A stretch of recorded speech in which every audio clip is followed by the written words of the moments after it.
Buenas tardes, mi nombre es Mariela Salerno, yo soy profesora de la Cátedra de Anatomía de la carrera de Licenciatura en Nutrición. En el día de hoy vamos a desarrollar lo que es el aparato locomotor. En cuanto a la clase, los temas a desarrollar van a ser dentro del sistema locomotor los huesos, vamos a hablar de las generalidades, la clasificación y el tipo de huesos que podemos encontrar y la configuración interna de los mismos. Luego pasaremos a hablar de las articulaciones. En cuanto a estas, hablaremos de la clasificación y los tipos de articulaciones que existen, las partes de una articulación y al final de todo ampliaremos un poco sobre la articulación temporomandibular. El aparato locomotor es un aparato de relación que comprende lo que es el esqueleto, las articulaciones y los músculos. En cuanto a los huesos, sabemos que son un tejido vivo, duro y resistente, que en su conjunto nos van a formar lo que es el esqueleto.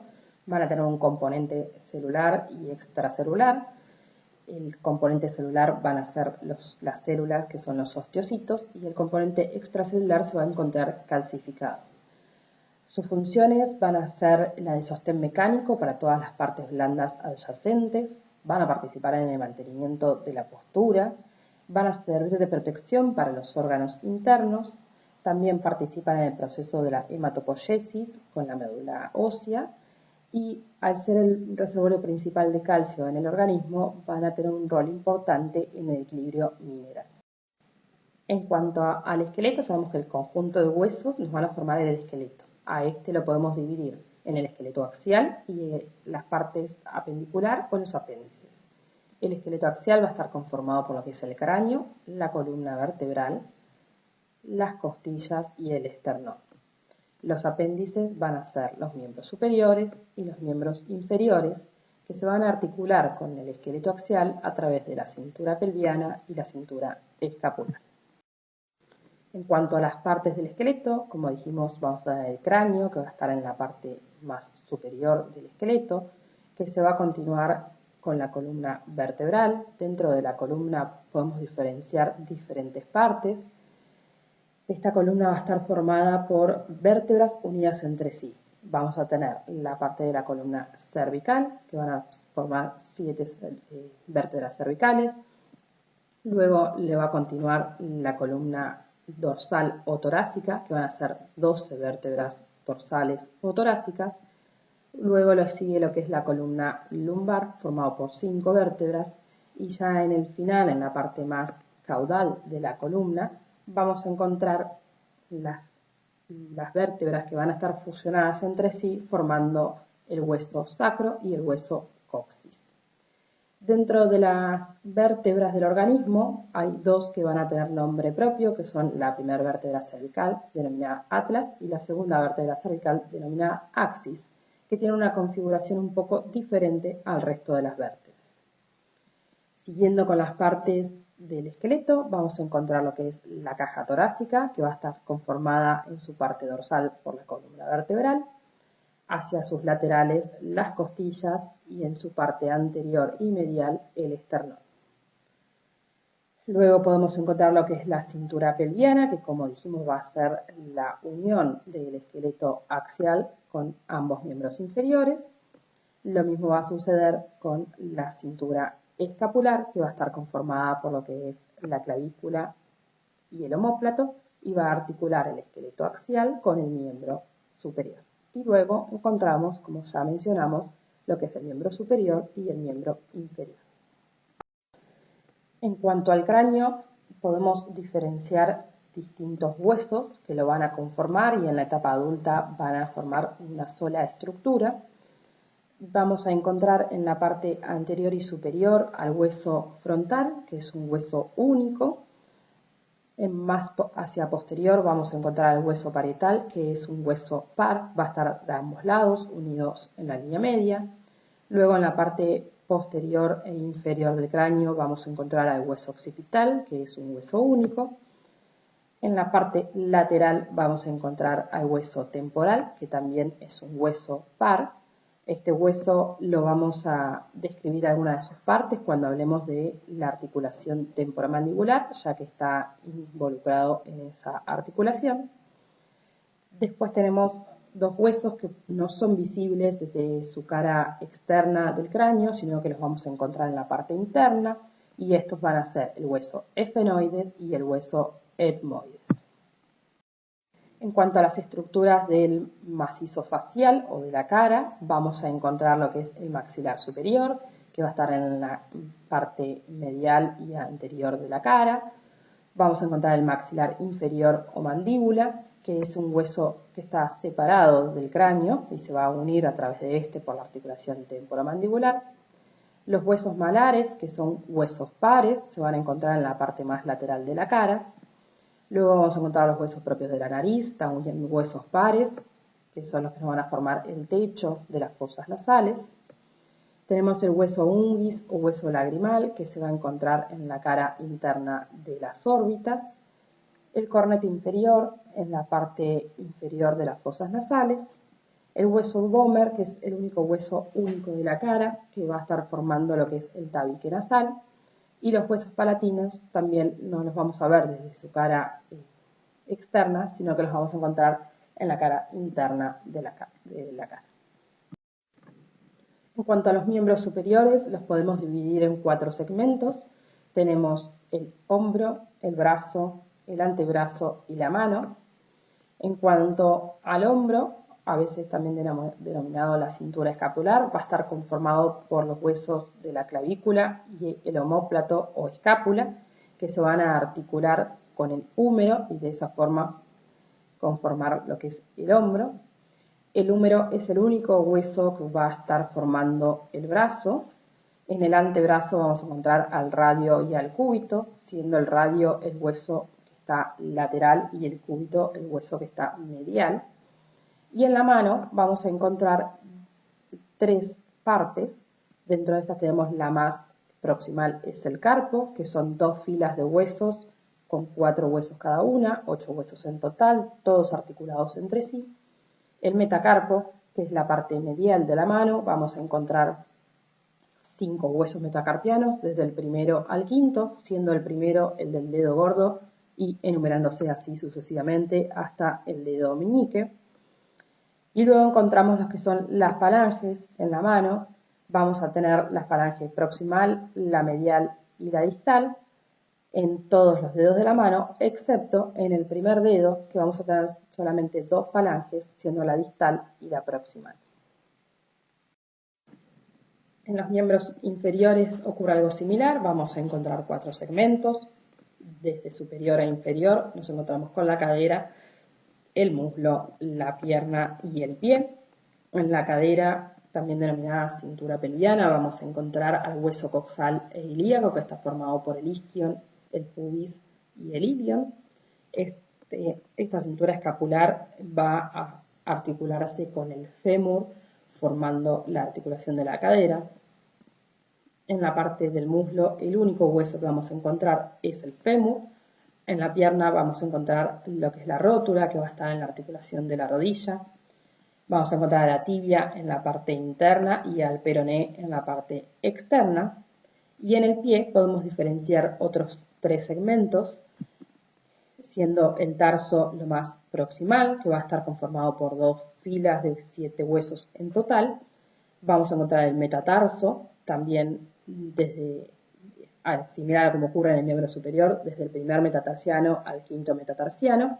Y las falanges, también vamos a encontrar las falanges proximales, mediales y distales en los 4 dedos, excepto en el primer dedo del pie, que vamos a encontrar simplemente 2 falanges, la distal y la proximal. En cuanto a la clasificación de los huesos, hay una clasificación más general que los podemos dividir en huesos largos, planos o cortos, que va a depender de la relación que tengan entre sus 3 ejes, la longitud, el espesor y el ancho.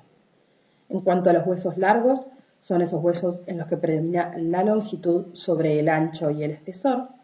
Como ejemplo podemos poner el hueso húmero o el hueso femoral. En estos huesos podemos diferenciar 3 partes. Vamos a tener lo que son las epífisis, que son los extremos de los huesos. En el medio vamos a encontrar lo que es la diáfisis y entre medio, uniendo lo que es la epífisis con la diáfisis, vamos a encontrar las metáfisis. Los huesos planos son aquellos en los que tenemos un espesor reducido y va a predominar tanto el largo como el ancho. El ejemplo más característico de estos huesos son los huesos del cráneo, como el hueso parietal, el temporal o el frontal, también parte del hueso occipital. Y los huesos cortos son aquellos en los que el volumen es reducido y los tres ejes son semejantes entre sí, es decir, que no hay un predominio claro de ninguno de los tres ejes. Como ejemplo de esto podemos poner a los huesos del carpo y del tarso. Se los puede seguir subclasificando a los huesos y tenemos los huesos que se le denominan alargados, que tienen una característica similar a los huesos largos, pero con una menor longitud. Entre estos podemos mencionar a las falanges, al metatarso y al metacarpo. Luego, dentro de los huesos cortos, podemos encontrar a los huesos que se le denominan radiados, porque además de tener un cuerpo que tiene los tres ejes similares entre sí, vamos a encontrar que tienen diferentes procesos o espinas, como son las vértebras, entonces los podemos denominar huesos radiados. También tenemos huesos que se incluyen como huesos cortos, pero que en su interior tienen cavidades llenas de aires o cavidades neumáticas, como lo es el maxilar superior. Luego, dentro de los huesos largos, también podemos diferenciarlos de aquellos que son arqueados, como son las costillas, la mandíbula se podría decir que es un hueso arqueado, o el hueso hioides, que no se encuentra articulado a ninguna parte del esqueleto, sino que se encuentra en el cuello, siendo un medio de fijación para muchos ligamentos y músculos. Luego tenemos los huesos sesamoideos, que son huesos inconstantes que podemos encontrar en algunas articulaciones. Dentro de estos, lo más frecuente es encontrarlos en el hallux, en el metatarso o en el metacarpo. Para hablar un poco de la configuración interna de los músculos, ya estuvimos viendo la configuración externa, podemos decir que el hueso está conformado por un tejido óseo compacto que va a estar en la periferia del hueso, ¿sí? Es lo que nosotros vamos a ver cuando observamos un hueso. Es una capa continua que es dura y que va a estar protegiendo o circundando a lo que es el tejido óseo esponjoso, que lo vamos a ver cuando hagamos un corte del hueso. Este tejido óseo esponjoso está formado por laminillas que van a delimitar espacios y dentro de esos espacios vamos a encontrar lo que es la médula ósea, que como habíamos mencionado participa en la hematopoiesis. También podemos distinguir en el hueso una fina capa de tejido fibroso que lo va a recubrir formando lo que es el periósteo. Y podemos encontrar los agujeros nutricios por donde ingresa una arteria llamada arteria nutricia que luego se va a ramificar dentro del hueso para lograr vascularizarlo completamente y hacer llegar todos los nutrientes necesarios para el crecimiento de los huesos. Hasta acá llegamos un poco con la descripción de los huesos. Continuaremos con las articulaciones, que para poder definirlas decimos que son un conjunto de partes blandas y duras, por medio de las cuales vamos a unir dos o más huesos que estén próximos entre sí. Podemos diferenciar tres tipos de articulaciones, dependiendo la movilidad que tenga cada una de estas articulaciones. Vamos a encontrar las que son las sin artrosis, que son articulaciones inmóviles. Dentro de ellas las podemos subclasificar en sincondrosis y suturas. Luego tenemos las anfiartrosis, que son unas articulaciones poco móviles, y las diartrosis, que son articulaciones móviles, y dentro de ellas podemos encontrar 6 tipos de articulaciones, siendo la troquear artrodia, en silla de montar, la condilia, la enartrosis y la trocoide. Dentro de la sinartrosis dijimos que teníamos una subclasificación de 2 tipos de articulaciones. Son aquellas que son inmóviles, es decir, que no se produce movimiento. Vamos a tener las que son la sindesmosis, que es la unión de 2 huesos, que va a ser a través del cartílago. Esa unión, ¿sí? O sea, tenemos un hueso, un cartílago y otro hueso. Es una articulación que nos va a unir a 2 huesos, pero no va a ser móvil. El ejemplo de esto son las articulaciones esternocondrales, es decir, de las costillas con el esternón. Luego vamos a tener las sinartrosis que se denominan suturas. Esta unión de dos huesos va a ser a través de tejido fibroso en vez de cartílago, y el ejemplo son las suturas del cráneo. Como habíamos dicho, el cráneo en el adulto es una estructura única, pero en el niño estos huesos no están fijos entre sí, sino que se van a unir por una fina capa de tejido fibroso que se denominan suturas, que con el tiempo se van a unir y formar un hueso único que es el cráneo. Dentro de las angiartrosis, que son aquellas articulaciones que presentaban poca movilidad, podemos encontrar a las que se denominan angiartrosis verdaderas o a las diartroangiartrosis. Las angiartrosis verdaderas son aquellas en las que encontramos dos superficies articulares cubiertas por un cartílago y anillo que van a estar unidas a través de un fibrocartílago. El ejemplo de esto es la unión de los cuerpos vertebrales. Acá en la imagen podemos observar un cuerpo vertebral superior recubierto por cartílago hialino, el disco intervertebral, que es el fibrocartílago, que se está uniendo con el cuerpo vertebral inferior. En las diartroangiartrosis se considera que son una transición entre las angiartrosis y las diartrosis. En estas podemos reconocer que hay un fibrocartílago que las une con una cavidad rudimentaria, probablemente la precursora de la cavidad articular de las diartrosis. El ejemplo de esta articulación es la sínfisis pubiana en la cintura pelviana. Siguiendo con las articulaciones móviles, que son las diartrosis, que como habíamos dicho teníamos 6 tipos diferentes de articulaciones, que ya las vamos a describir a continuación, pero dentro de estas articulaciones podemos diferenciar distintas partes de la articulación. Vamos a tener lo que son las superficies articulares, que son esa cara del hueso que se va a enfrentar al otro hueso. Entre medio de ellas vamos a encontrar una cavidad que se denomina cavidad articular, que va a estar recubierta por una membrana sinovial, y esta articulación se va a mantener unida por medios de unión intrínsecos y otros extrínsecos. Dentro de los medios intrínsecos vamos a encontrar lo que es la cápsula articular, que va a estar circundando a esta cavidad articular, uniendo un hueso con el otro. También vamos a encontrar ligamentos, que dependiendo cada articulación, dónde van a estar sus inserciones, y como medios de unión extrínsecos podemos encontrar algunos ligamentos y los músculos. Empezando con los tipos de articulaciones de las diartrosis, encontramos lo que es la articulación troclear. Esta es una articulación que tiene una forma de polea, como podemos ver representado en la imagen. Vamos a poder realizar con esta articulación movimientos de bisagra, es decir, de flexo-extensión. Vamos a encontrar que una de sus superficies articulares es una semiesfera y la otra tiene una característica semicircular. Como ejemplo de esta articulación vamos a encontrar el codo y la rodilla, que van a realizar movimientos exclusivamente de flexo-extensión.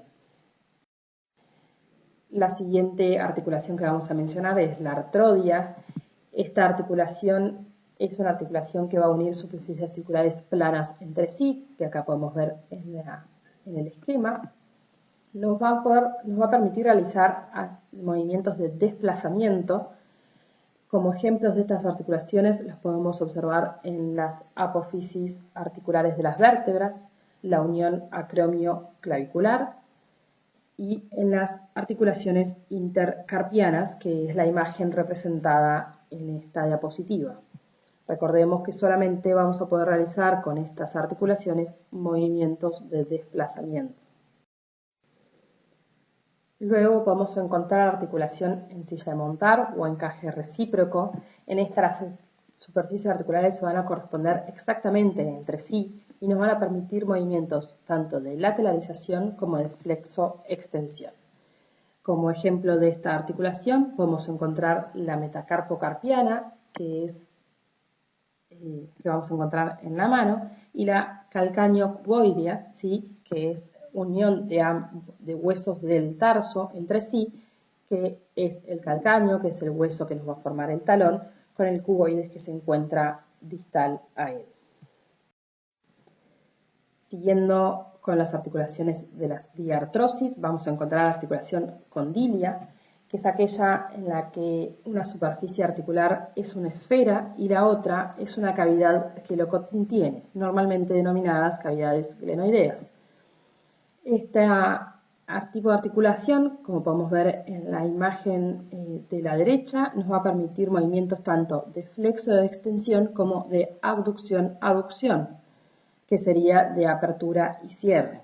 El ejemplo de esta articulación son las metacarpofalángicas, la articulación temporomandibular y la femorotibial. Dentro de las articulaciones condilias las podemos separar en las cuales se denominan bicondilias, en aquellas en las que hay dos superficies convexas donde una se desliza sobre la otra, pero una sola realiza el movimiento. Este ejemplo sería la articulación temporomandibular, como podemos ver es el hueso mandibular el que realiza el movimiento sobre la cavidad glenoidea del hueso temporal. Por el otro lado, aquellas que son las bicondilias dobles, tenemos dos cóndilos que entran en contacto con dos superficies convexas. En este caso, ambos huesos realizan movimientos. Esta articulación, o el ejemplo de esta articulación, es la femorotibial. Como podemos ver representado aquí, tenemos un cóndilo y otro cóndilo que se van a corresponder con dos superficies convexas en la tibia. Siguiendo con los tipos de articulaciones, vamos a encontrar la articulación trocoide, es aquella en la cual una de las superficies articulares es un cilindro óseo que va a girar sobre su eje y la otra la va a contener parcialmente, siendo completado con un anillo fibroso. Este tipo de articulación nos va a permitir movimientos de rotación. Los ejemplos son la articulación radiocubital superior, en la cual en el radio vamos a observar el cilindro óseo que va a girar sobre su eje apoyado sobre el cúbito. Otro ejemplo de esta articulación es la articulación atlantoaxoidea o atlanto-odontoidea, que es la unión entre la primera vértebra cervical, el atlas, y la segunda vértebra cervical, el axis. Para terminar con los tipos de articulaciones, tenemos la enartrosis, que es aquella articulación en la cual tenemos una superficie esférica que va a encajar en una depresión que se va a formar en el otro hueso a unir. Este tipo de articulación es aquella que nos permite todos los movimientos, siendo los movimientos de flexo-extensión, de abducción y aducción y de rotación y circunducción. Los ejemplos de esta articulación son el hombro y la cadera. Ahora sí vamos a hablar un poco de la articulación temporomandibular. Como describimos previamente, es una articulación sinovial dentro de las diartrosis, es decir, que es una articulación móvil. Dentro de las diartrosis es una articulación condilia y dentro de las condilias una bicondilia, en la cual, recordemos, teníamos una superficie, dos superficies convexas que hacían contacto entre sí, pero solo uno de los huesos iba a realizar los movimientos. Esta articulación nos va a unir al maxilar inferior con el hueso temporal. Entonces, para repasar, tenemos las superficies articulares de esta articulación, van a estar representadas por los cóndilos del maxilar inferior, y en el hueso temporal vamos a encontrar lo que es la cavidad glenoidea y el cóndilo del hueso temporal. Recordemos que tenemos dos de estas articulaciones, una a cada lado del hueso mandibular. En esta articulación lo que podemos observar es que la concordancia entre ambas superficies no es exacta, entonces se va a interponer un menisco interarticular para permitir una mejor concordancia entre ambas superficies. Este menisco tiene una forma elíptica, siendo su borde posterior más grueso que su borde anterior, y va a estar fijado a los cóndilos del maxilar a través de fascículos fibrosos. Hablando de los medios de unión de la articulación temporomandibular, recordemos que habíamos dicho que teníamos medios de unión intrínsecos y medios de unión extrínsecos. En esta clase vamos a hablar de los medios de unión intrínsecos y los medios de unión extrínsecos, que serían los músculos, los vamos a dejar para la próxima clase. Dentro de estos ligamentos vamos a encontrar el ligamento capsular, que es aquel que se va a insertar en el cuello del cóndilo del maxilar inferior y en el borde anterior de la raíz transversa del arco cigomático. Este de acá sería el arco cigomático del hueso temporal y acá en la parte más posterior, dibujado en este esquema, encontramos lo que es el ligamento capsular. Luego vamos a tener ligamentos laterales, uno externo y uno interno. El ligamento lateral externo se va a insertar en el tubérculo cigomático y la raíz longitudinal del cigoma y va a ir a insertarse en la parte posteroexterna del cuello del cóndilo. El ligamento lateral interno, de forma similar, va a insertarse en el borde interno de la cavidad glenoidea del hueso temporal y va a ir hacia inferior al borde, a la parte posterior interna del cuello del cóndilo del maxilar inferior. No es visible en esta imagen. Luego tenemos ligamentos accesorios. Dentro de ellos vamos a tener al esfenomaxilar, que va a ir desde el hueso esfenoides, acá lo más interiormente posible, que se puede ver a través de translucencia en el esquema, va a ir desde el esfenoides hasta el maxilar inferior. Luego tenemos el estilo maxilar, que va a ir desde la apófisis estiloides del hueso temporal a el maxilar inferior, y el pterigo maxilar, que no está representado en esta imagen. Los tipos de movimientos que puede realizar esta articulación, como habíamos dicho, es una articulación bicondilia y nos va a permitir los movimientos de ascenso y descenso de la mandíbula, va a permitir movimientos de proyección hacia adelante y hacia atrás y de lateralidad o diducción. Bueno, damos por finalizada esta clase, las preguntas las responderemos a continuación y nos encontraremos en la próxima unidad.